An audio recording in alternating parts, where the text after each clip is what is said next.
recording. Shalom.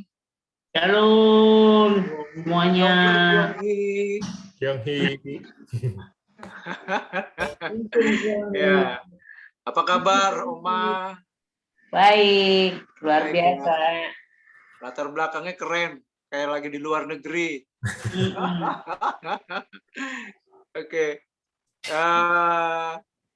Di tahun yang baru ya, ini tahun baru ya. Tahun baru, Pak. Tahun baru kita bersyukur bisa ibadah persekutuan doa lagi ya. Itu. Baik, kita akan mulai persekutuan doa kita pada malam hari ini, minta dengan kasih Kristus. Pak Kim lah berdoa ya. Oke. Tuhan Bapa kami di surga, terima kasih Tuhan. Pada malam hari ini kami dikumpulkan kembali pada hari ini ya Tuhan, di mana kami mengikuti persekutuan doa yang kami pimpin oleh Pak Apri ya Tuhan. Berilah hikmat kepada Pak Apri untuk membawakan persekutuan doa ini dan segala firman yang Kau sampaikan dapat berkenan buat kami semua ya Tuhan. Tuhan Yesus berkati juga untuk setiap jemaat-Mu yang akan mengikuti acara ini dan juga yang akan mengikuti di YouTube nanti ya Tuhan. Tuhan Yesus kami serahkan acara dengan tangan-Mu, dalam nama Tuhan Yesus kami bersyukur. Amin. Amin. Kita temanya sebelum masuk dalam doa, kita akan dengar firman Tuhan terlebih dahulu ya. Makna Imlek. Ya, makna Imlek itu banyak ya, itu. Tapi yang menarik adalah dalam Imlek itu adalah berkaitan tentang keluarga. Ya. Beberapa waktu yang lalu Pak Yosua sampaikan kalau malam Imlek ya atau malam tahun baru mereka harus kumpul dengan orang tua. Ya, jadi momen Imlek sebenarnya momen yang baik untuk semua anggota keluarga kumpul ya, kalau yang masih punya orang tua kumpul di rumah orang tua. Ya, itu. Jadi banyak maknanya, banyak berkat dalam Imlek ya. Tapi saya percaya bahwa berkat dalam Imlek itu bukan hanya angpau yang berisi uang, tapi berkat yang paling terbesar adalah keluarga. Ya, ada satu lagu yang mengatakan harta yang paling terbesar adalah keluarga.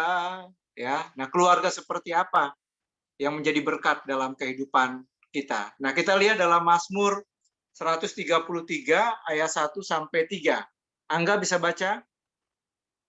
Mazmur 133 ayat 1 sampai 3.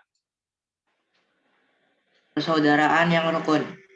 Nyanyian ziarah Daud. Sungguh alangkah baiknya dan indahnya apabila saudara-saudara diam bersama dengan rukun.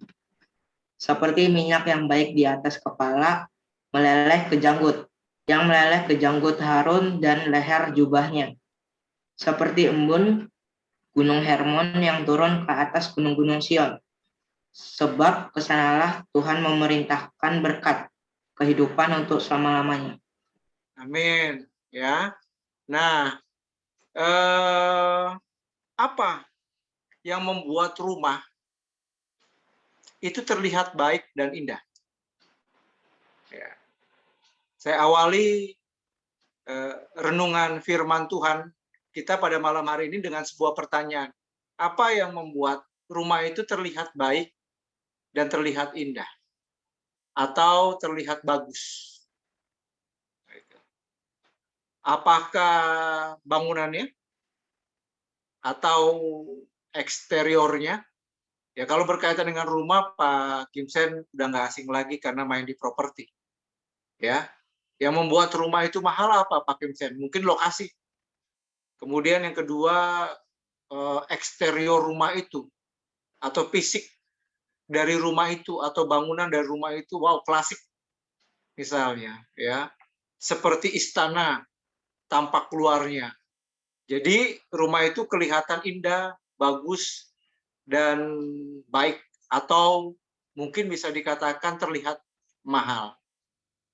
Gitu. Atau apa yang membuat rumah itu terlihat baik, terkesan mewah, terkesan indah, terkesan megah? Mungkin bukan hanya eksteriornya, tapi interior. Ya, dari luarnya sudah bagus pas masuk, Wah, interiornya. Wah, mahal-mahal. Branded, mungkin ada Gucci besar yang harganya dari China asli misalnya, yang harganya mungkin bisa puluhan juta, ya. Itu. Kemudian ada TV yang sebesar mungkin 60 in, besar sekali, kita nontonnya indah, nontonnya enak, dan tentu harganya mahal, ya. Itu. Atau mungkin alat-alat elektronik yang mahal-mahal yang ada di dalam rumah itu.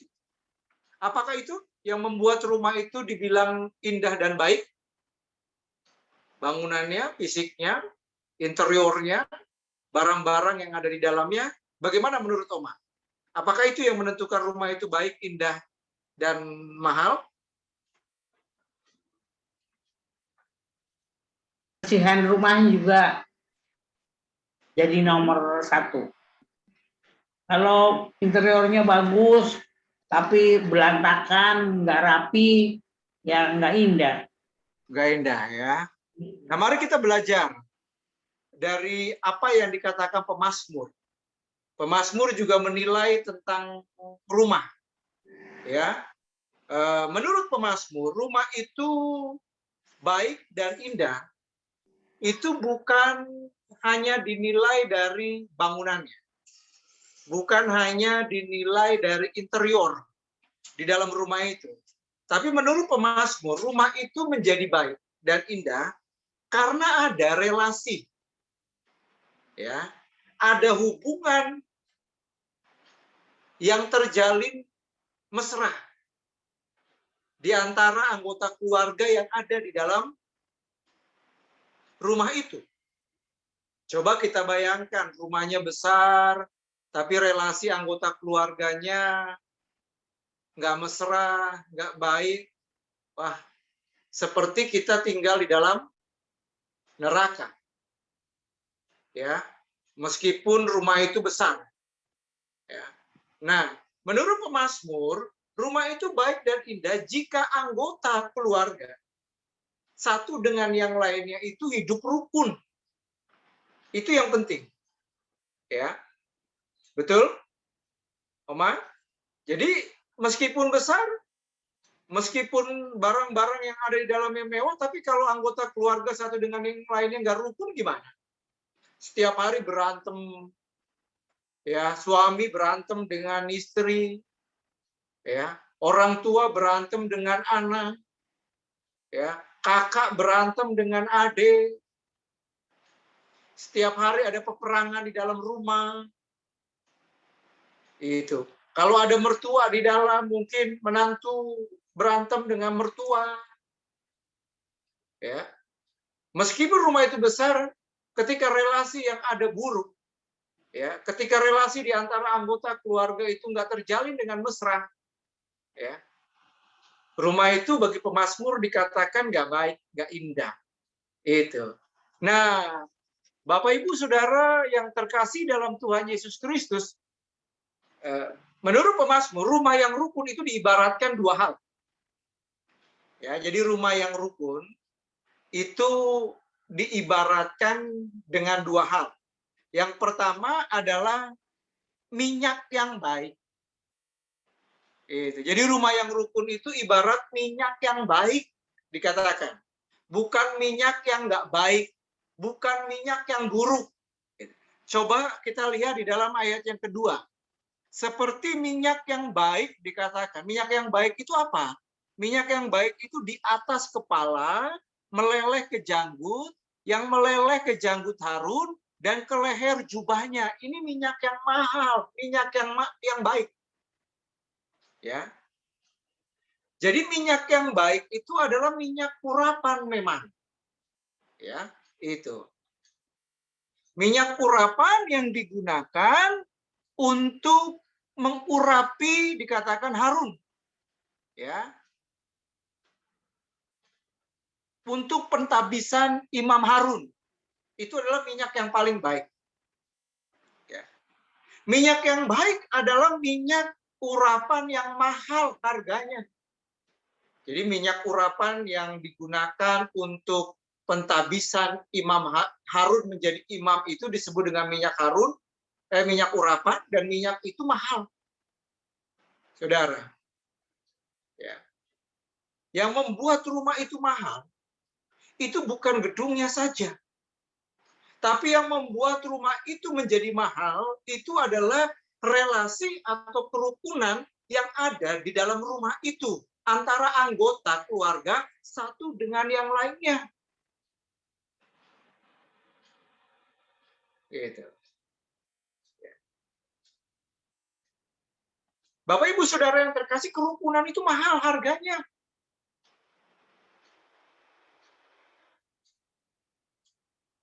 Ya. Mahal harganya. Kemudian minyak yang baik adalah minyak yang langka. Karena minyak urapan itu adalah bukan hanya sekedar mahal, tapi langka.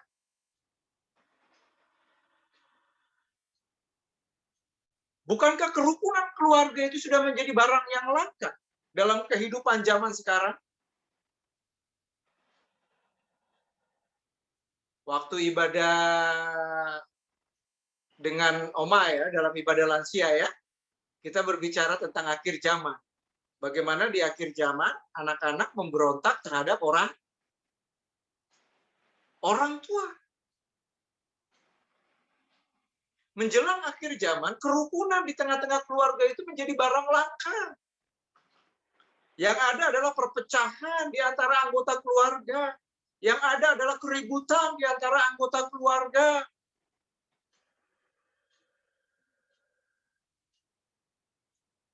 Ya. Jadi keluarga yang rukun ini menjadi barang langka zaman sekarang.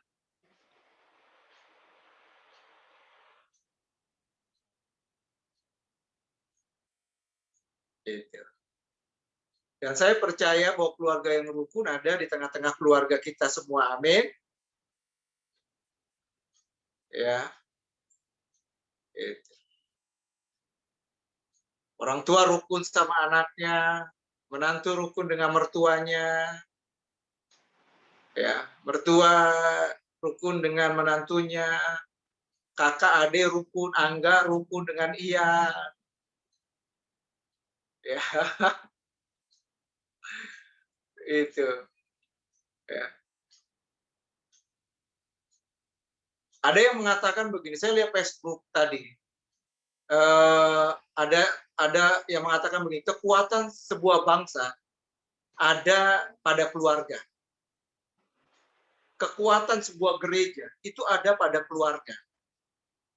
Ya, ketika keluarga-keluarga yang tergabung di dalam satu gereja itu hancur, maka secara otomatis gereja tersebut adalah hancur. Karena kekuatan gereja ada di tengah-tengah setiap anggota keluarga yang ada di gereja itu.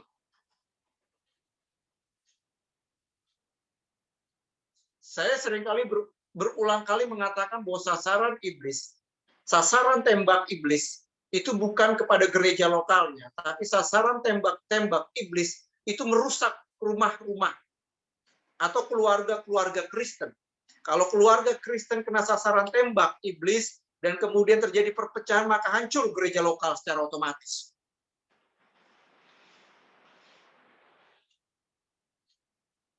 Ya. Bapak Ibu, Alkitab mengatakan bahwa kasih Tuhan Yesus menyampaikan khotbah tentang akhir zaman bahwa kasih semakin hambar. Di akhir zaman itu kasih semakin hambar. Itu artinya bisa kita simpulkan bahwa kerukunan, ya, bahkan kasih yang seharusnya menjadi pondasi dalam kehidupan keluarga itu sudah hambar, sudah hancur, maka kerukunan pun menjadi langka dalam kehidupan keluarga-keluarga Kristen sekalipun.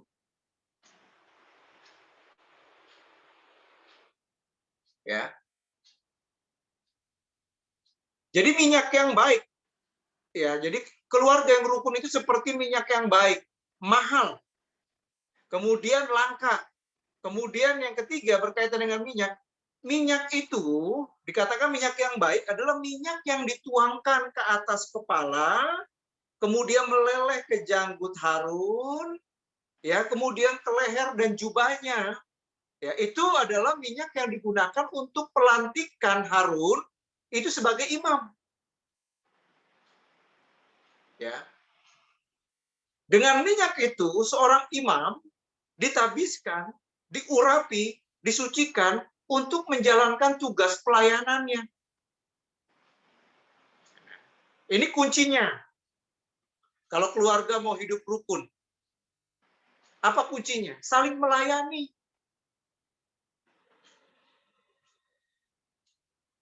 Yang bikin hancur kerukunan keluarga itu karena menuntut.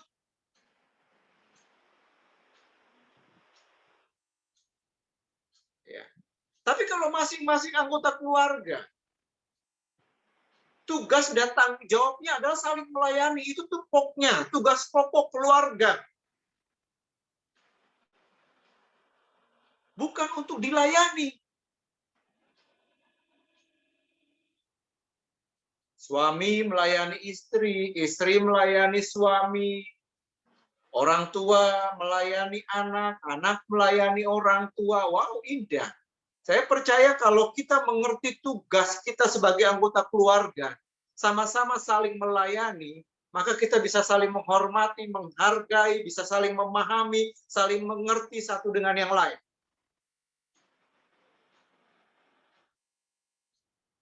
Tapi seringkali yang ada apa? Yang bikin keluarga itu menjadi nggak rukun, bikin keluarga itu menjadi hancur karena selalu tuntutan saja yang diutamakan. Saya harus begini, saya harus dikasih sekian, saya harus begini, saya harus begini, saya harus begini, saya harus begini. Engkau harus melayani saya, engkau harus memenuhi kecukupan saya.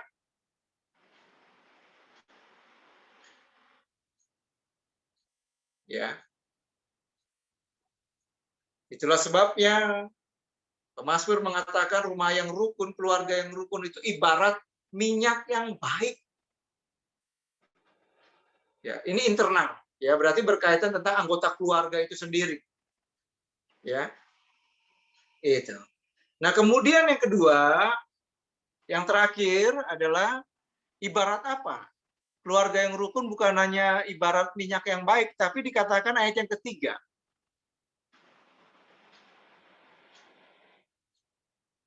Ayat yang ketiga. Dikatakan seperti embun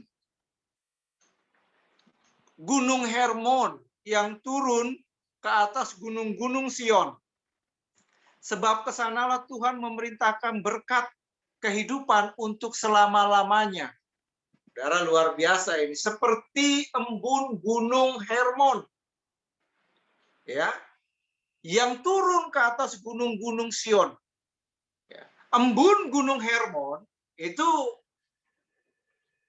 adalah embun Gunung Hermon itu ditutupi salju atau ditutupi embun sepanjang tahun. Ya. Jadi sepanjang tahun embun atau salju itu menutupi Gunung Hermon. Sementara di sekitar Gunung Hermon itu kering. Itu. Nah, yang luar biasa firman Tuhan dikatakan bahwa embun atau salju Gunung Hermon itu turun ke atas gunung-gunung Sion. Ya. Berkat embun salju itu turun ke gunung-gunung Sion. Sebenarnya itu mustahil. Nggak mungkin. Kenapa? Karena dari Gunung Hermon sampai ke Gunung Sion itu dibatasi lembah yang cukup jauh dan kering. Sebenarnya nggak mungkin sampai. Tapi itulah rahasianya. Semua bisa terjadi karena Tuhan. Ya. Keluarga yang rukun itu bisa menjadi berkat bagi banyak orang. Jadi kehidupan keluarga yang rukun bukan hanya menjadi berkat secara internal bagi anggota keluarganya saja. Tapi kehidupan keluarga yang rukun, setiap anggota keluarga itu, kehidupannya itu menjadi berkat bagi orang lain.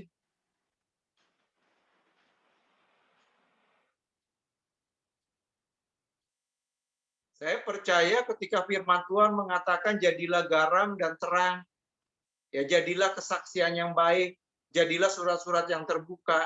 Saya percaya hanya keluarga yang rukun yang bisa menjadi garam, menjadi terang bagi banyak orang.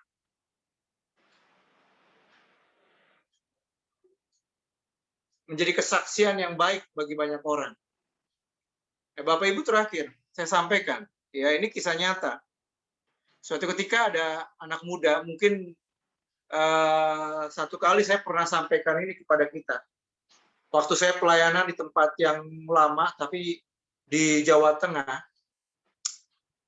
ketika saya ada di gereja, tiba-tiba ada seorang anak muda datang. Tiba-tiba kemudian anak muda itu mengatakan, Pak, saya mau masuk Kristen. Ya. Kemudian saya tanya alasannya apa. Rupa-rupanya alasannya simpel dan sederhana. Bukan karena dia telah baca Alkitab. Bukan karena seorang hamba Tuhan menginjilinya. Enggak. Tapi dia tinggal di mana tempat dia tinggal ada 3 keluarga Kristen. Ya. Yang dia lihat, 3 keluarga Kristen itu hidupnya rukun. Itu. Semua anggota keluarganya hidup dalam keharmonisan. Ya, dalam kerukunan. Simpel, sederhana. Dia mau jadi percaya kepada Tuhan karena di tengah-tengah lingkungannya ada 3 keluarga Kristen yang hidupnya rukun, yang hidupnya harmonis. Saudara, ya, itu sesuatu hal yang nggak mungkin, tapi Tuhan buat mungkin. Menjadi sebuah kesaksian yang membuat orang bisa percaya kepada Tuhan. Rupa-rupanya bukan hanya ketika kita menginjili, tetapi ketika keluarga kita hidup rukun, itu sudah menjadi kesaksian yang luar biasa bagi orang lain.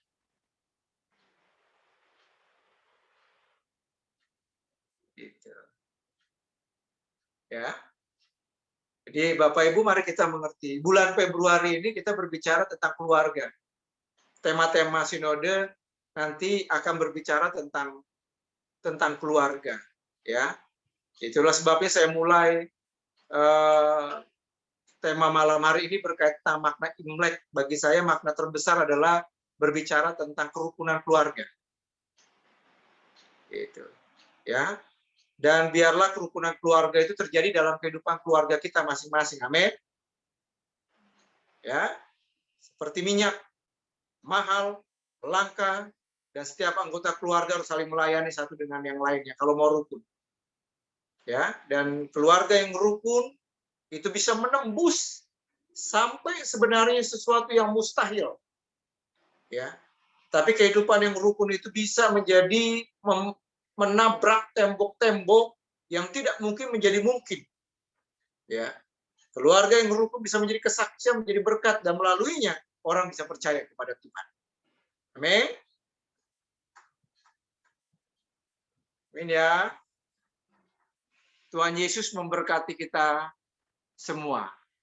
Oke, Bapak Ibu, kita masuk dalam doa syafaat, tapi sebelumnya minta dengan kasih Kristus, Oma bisa berdoa untuk firman Tuhan terlebih dahulu. Puji dan syukur kami naikkan kehadirat-Mu ya Tuhan, di dalam nama Yesus Kristus. Malam hari ini kami mendapatkan siraman rohani dari Pak Apri yang mengingatkan kita semua bisa menjadi contoh bagi orang luar rumah tangga kami masing-masing di tiap-tiap kami tinggal, Tuhan. Mampukan kami ya Tuhan bisa menjadi berkat bagi orang lain di sekitar kami ya Tuhan. Walaupun mungkin kami tidak bisa memberitakan Injil seperti seorang hamba Tuhan, tapi perilaku, tingkah laku kami di dalam rumah tangga kami masing-masing bisa dilihat oleh orang luar dan bisa menjadi kesaksian. Tolong kami ya Tuhan, mampukan itu. Di dalam nama Tuhan Yesus Kristus, saya mengucap syukur dan terima kasih karena firman Tuhan yang sudah disampaikan, walaupun singkat, tapi maknanya itu luas ya Tuhan. Terima kasih, Tuhan berkati Pak Apri dan keluarga dalam melayani gereja di GKPI ya Tuhan. Dalam nama Tuhan Yesus Kristus kami mohonkan doa ini. Amin. Amin. Mari kita siapkan hati kita akan masuk dalam doa-doa syafaat. Yang pertama, kita tetap harus mendukung doa atas bangsa dan negara kita. Ya, kita berdoa untuk persatuan dan kesatuan. Kita berdoa juga untuk pembangunan ibu kota baru yang ada di Kalimantan, supaya semuanya boleh lancar dan juga boleh diterima oleh semua lapisan masyarakat. Dan pembangunan ini membawa kesejahteraan yang merata atas seluruh rakyat Indonesia. Kita berdoa juga untuk pandemi yang masih ada, dan kita berdoa supaya minta belas kasihan Tuhan atas bangsa dan negara kita dan bahkan atas dunia, supaya COVID-19 ini cepat berlalu. Ya, bukan hanya untuk bangsa tapi seluruh dunia. Kita berdoa untuk vaksin booster yang sedang gencar dilaksanakan, dan biarlah kita ikut ambil bagian di dalamnya. Kita juga berdoa untuk stabilitas ekonomi atas bangsa dan negara kita, biarlah tetap kuat. Karena kesejahteraan bangsa, negara, kota itu akan mempengaruhi juga kesejahteraan ekonomi kita. Mari kita berdoa untuk doa yang pertama ini atas bangsa dan negara kita. Mari kita berdoa bersama-sama pada Tuhan. Tuhan Yesus. Berdoa.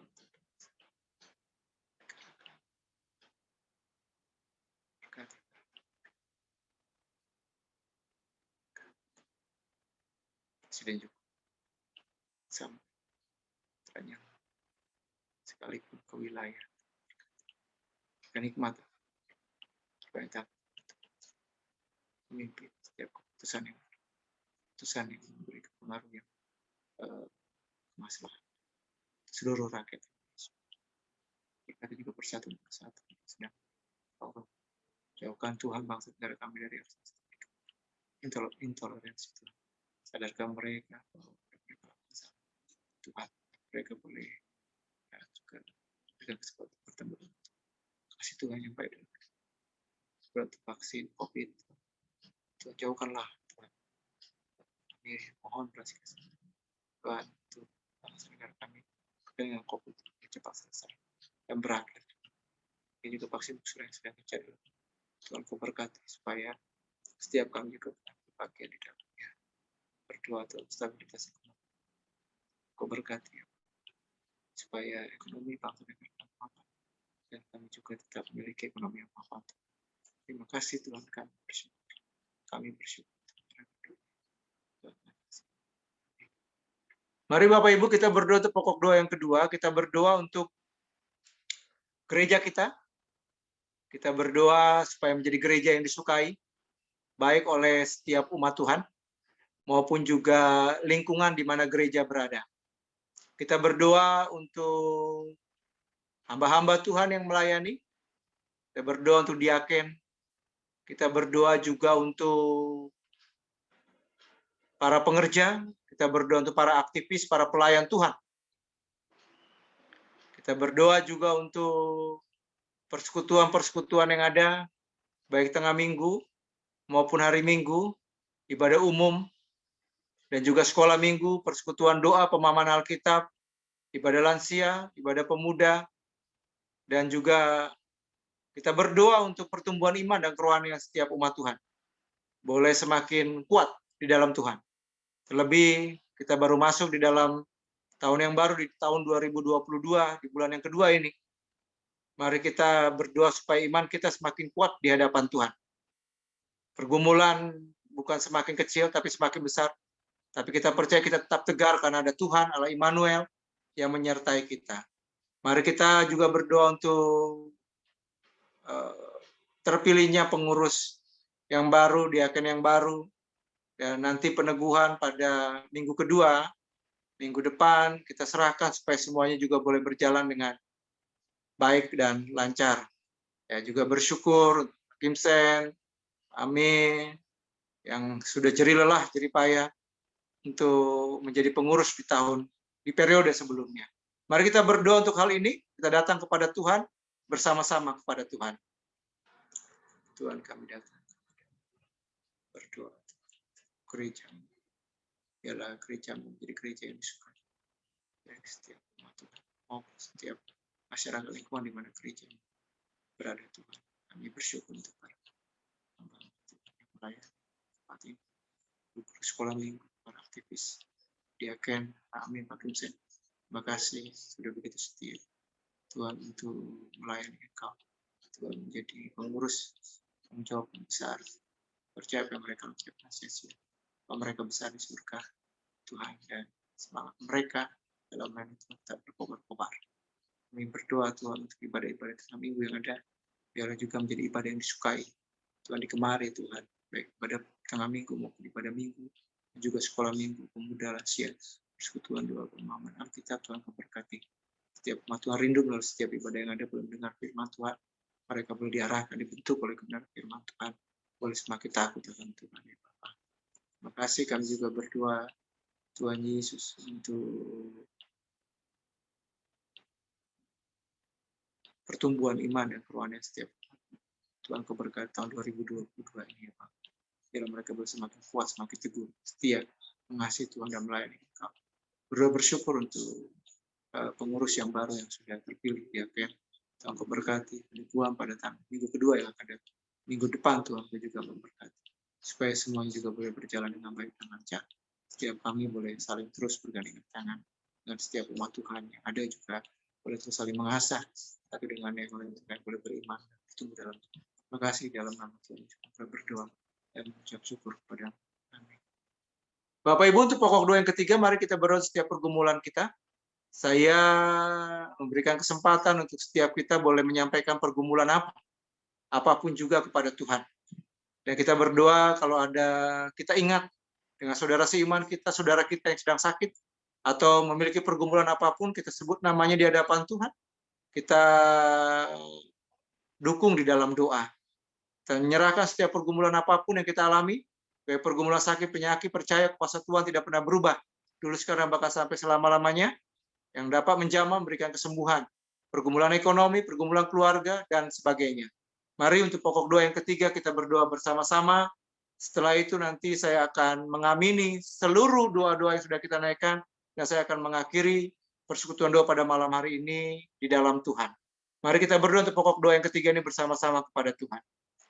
Tuhan, kami datang kepadamu. Berdoa untuk setiap pergumulan umat-Mu. Kami serahkan ke dalam tangan kasih Tuhan. Tidak ada yang mustahil di hadapan Tuhan. Sakit, penyakit, Tuhan, pergumulan ekonomi, pergumulan keluarga, pergumulan Tuhan Yesus, pekerjaan, usaha, pergumulan yang sedang mencari usaha, mencari pekerjaan, Tuhan, pergumulan, apapun juga Tuhan, kami percaya selalu ada jalan keluar di dalam Tuhan. Kami berdoa di dalam nama Tuhan Yesus. Tuhan berkati, biarlah kuasa Tuhan menjamah, memberikan kesembuhan, memberikan jalan keluar atas setiap pergumulan yang dihadapi oleh setiap umat-Mu ya Bapa. Terima kasih Tuhan, kami bersyukur, kami bersyukur, kami bersyukur. Tuhan Yesus, terima kasih kami sudah menaikkan seru doa syafaat kami kepada Tuhan. Kami percaya Tuhan mendengar, dan setiap seruan doa kami sampai telinga Tuhan. Dan kami imani, kami percaya bahwa Tuhan menjawab seturut dengan waktu dan kehendak Tuhan saja ya Bapa. Bersyukur untuk setiap anak-anak-Mu yang setia, untuk terus mengikuti persekutuan doa pemahaman Alkitab. Tuhan, Kau memberkati ya Bapa. Kami sebentar kami akan mengakhiri persekutuan doa kami ini Tuhan. Pujian sudah kami naikkan, dan biarlah boleh menjadi dupa yang harum di hadapan Tuhan. Firman-Mu boleh kami dengar. Mampukan kami untuk menjadi pelaku kebenaran firman Tuhan yang setia dalam kehidupan kami hari lepas hari. Bapak, Ibu, Saudara yang terkasih dalam Tuhan Yesus Kristus, arahkanlah hatimu pada Tuhan, dan terimalah berkat yang daripadanya. Biarlah berkat di dalam Allah Bapa, Sang Pencipta langit dan bumi dan Pencipta kita. Kasih karunia dan anugerah yang sempurna dari Tuhan Yesus Kristus, pimpinan penghiburan dan pertolongan dari Allah Roh Kudus, akan terus memberkati kehidupan kita, mulai malam hari ini sampai Maranatha. Yesus datang untuk kali yang kedua, menjemput kita sebagai saleh-salehnya.